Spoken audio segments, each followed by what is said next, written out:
Big changes can sometimes catch us by surprise, and that's exactly what happened on September 22nd, 2025. Overnight, India's car scene was transformed. Prices dropped, showrooms got crowded, and for a lot of us, the dream of owning a car suddenly felt a lot closer. So what's behind all this buzz? Let me break it down.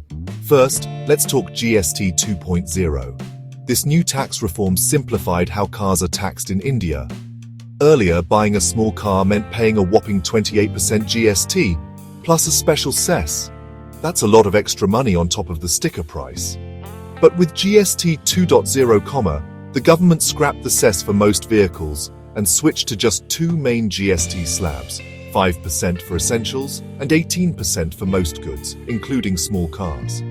Luxury and premium cars went into a 40% bracket, but even they benefit from the removal of the old cess. In plain English, the tax math actually got better for almost everyone. Now let's get to the good part, the price cuts. If you've been eyeing entry-level models like Maruti's Espresso or Alto K10, Tata's Punch or Tiago, or even Mahindra's Baleno Neo, you probably noticed something wild. Prices dropped, and not just by a little. We're talking anywhere from 40,000 rupees to over 1,30,000 rupees off, depending on the model. For Maruti alone, the Espresso got cheaper by about Rs 29 lakh and the Alto K10 by over a lakh. And it's not just one brand. Tata, Hyundai, Mahindra, Honda, Renault and Nissan all announced big cuts on their smaller cars. So how did India react? On the very first day of these changes, which happened to line up with Navratri, a big festive shopping time, dealerships were packed. Maruti Suzuki delivered around 30,000 cars in a single day. Hyundai hit 11,000 billings. Tata pushed out 10,000 units. People who had been waiting for the right time to buy. They rushed in, and showrooms couldn't keep up with the footfall. Online too, car search traffic exploded.